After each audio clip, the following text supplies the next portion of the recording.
जय हिंद दोस्तों। आपका अपने यूट्यूब चैनल क्रैक एसएससी में स्वागत है। सो गाइज, आज के इस वीडियो में डिस्कस करने वाले हैं 20 मार्च का जो फर्स्ट शिफ्ट आज हुआ है आर्मी अग्निवीर का, उसके क्वेश्चंस को हम इस वीडियो में डिस्कस करने वाले हैं। तो आप लोग वीडियो में अंत तक बने रहिएगा। अगर वीडियो पसंद आए तो एक लाइक ज़रूर कीजिए और चैनल को सब्सक्राइब जरूर कर लीजिए और अपने दोस्तों तक शेयर जरूर कीजिएगा। चलिए वीडियो को स्टार्ट करते हैं। तो हमारा पहला क्वेश्चन कह रहा है कि चंबल नदी किस राज्य में बहती है। तो हमारा राइट आंसर हो जाएगा मध्य प्रदेश। चंबल नदी किस राज्य में बहती है? तो मध्य प्रदेश में बहती है। हम इसके कुछ इंपॉर्टेंट पॉइंट्स को भी देख लेते हैं कि चंबल नदी का उद्गम स्थल कहाँ पर है। तो हमारा राइट आंसर हो जाएगा मध्य प्रदेश में मऊ के समीप स्थित जाना पाव पहाड़ी।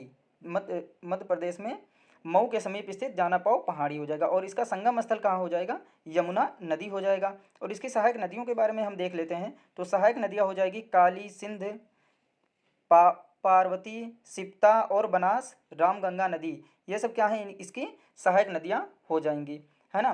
तो अब रामगंगा नदी के बारे में हम लोग देख लेते हैं, कुछ जैसे एक्स्ट्रा फैक्ट के देख लेते हैं। रामगंगा नदी के हो सकता है आगे की शिफ्टों में इससे क्वेश्चंस पूछे जाएँ, तो इसलिए हम इसको भी ले लिए हैं। तो रामगंगा नदी के बारे में देखेंगे तो रामगंगा नदी का उद्गम स्थल कहाँ पर है? तो नैनीताल के समीप मुख्य हिमालय श्रेणी का दक्षिणी भाग, नैनीताल के समीप मुख्य हिमालय श्रेणी का दक्षिणी भाग ये रामगंगा नदी का है। संगम स्थल इसका कहाँ है? तो गंगा नदी में। और सहायक नदी कौन सी है इसकी? रामगंगा नदी की। तो खोन इसकी सहायक नदी है।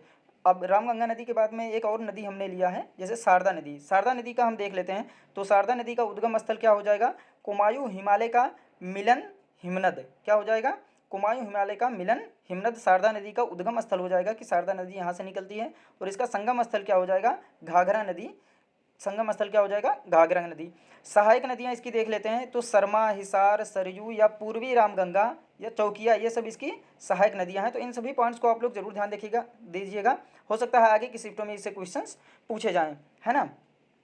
आगे देखते हैं, आनंदपुर साहिब कहाँ पर है? आनंदपुर साहिब कहाँ पर है? तो ये हमारा राइट आंसर हो जाएगा पंजाब में। कहाँ पर है? पंजाब में है। और इसके इंपॉर्टेंट पॉइंट्स को देख लेते हैं कि पंजाब में और कौन कौन से हैं। तो स्वर्ण मंदिर का स्वर्ण छत, ये भी कहाँ है? अमृतसर पंजाब में है। हो सकता है आगे की शिफ्टों में इससे क्वेश्चन पूछे कि स्वर्ण मंदिर का स्वर्ण छत ये कहाँ पर स्थित है? तो अमृतसर पंजाब में स्थित है। और इसके निर्माणकर्ता कौन है? तो महाराजा रणजीत सिंह है। ये हमारा राइट आंसर हो जाएगा। आगे कह रहा है अम्बेर का किला कहाँ पर है? तो अम्बेर का किला कहाँ पर है? राजस्थान। हमारा राइट आंसर हो जाएगा राजस्थान में है।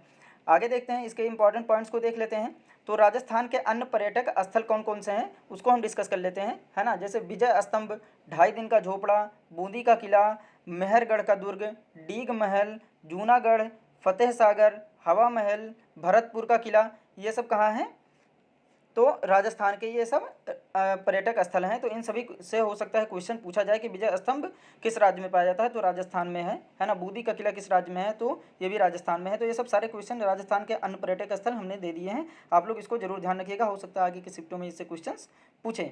आगे कह रहा है विश्वभूषण हरिश्चंद्र 2023 में किस राज्य के राज्यपाल बने हैं? किस राज्य के राज्यपाल बने हैं? तो छत्तीसगढ़ के बने हैं। ये पिछले दिनों में पूछा था कि छत्तीसगढ़ के राज्यपाल कौन हैं? तो विश्वभूषण हरिश्चंद्र थे, है ना। अब की बार घुमा दिया है कि विश्वभूषण हरिश्चंद्र 2023 में किस राज्य के राज्यपाल बने हैं।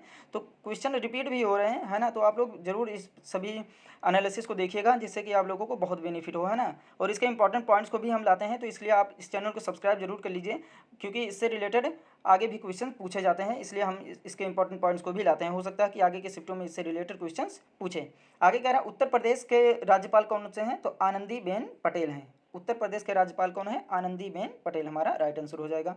उत्तराखंड के कौन से हैं? गुरमीत सिंह हैं। कौन है? गुरमीत सिंह उत्तराखंड के हैं।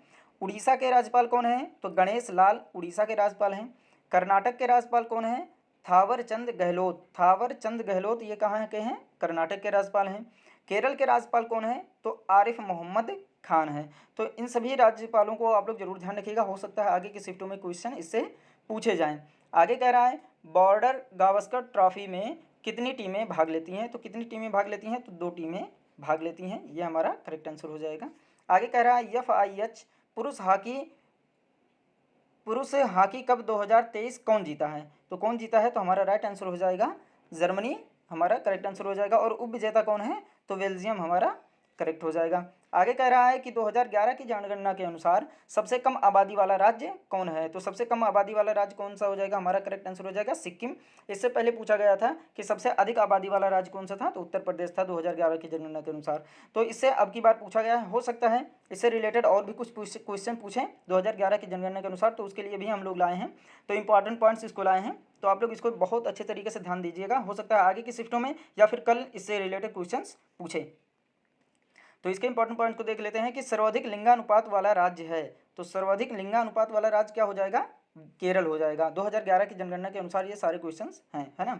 सर्वाधिक लिंगानुपात वाला राज्य कौन सा है, तो केरल हमारा करेक्ट आंसर हो जाएगा। न्यूनतम लिंगानुपात वाला राज्य कौन सा है, तो हरियाणा हमारा राइट आंसर हो जाएगा। आगे देखते हैं कि सर्वाधिक शिशु लिंगानुपात वाला राज्य है। तो सर्वाधिक शिशु लिंगानुपात वाला राज्य क्या हो जाएगा, अरुणाचल प्रदेश हमारा करेक्ट आंसर हो जाएगा। प्रदेश न्यूनतम शिशु लिंगानुपात वाला राज्य कौन सा हो जाएगा, हरियाणा हमारा राइट आंसर हो जाएगा। तो आगे देखते हैं कि चौरी चौरा कांड किस शहर में हुआ था। चौरी चौरा कांड किस शहर में हुआ है, तो ये गोरखपुर में हुआ है ना।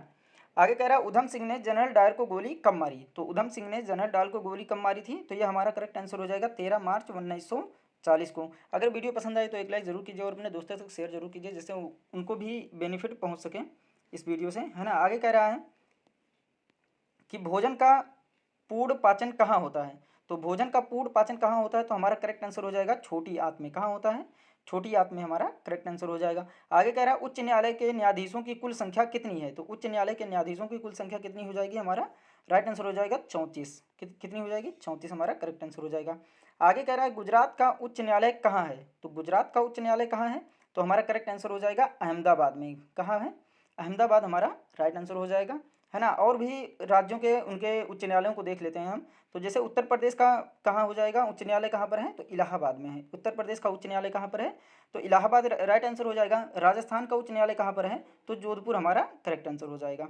आगे कह रहा है कि चुंबकीय प्रेरण की खोज किसने की।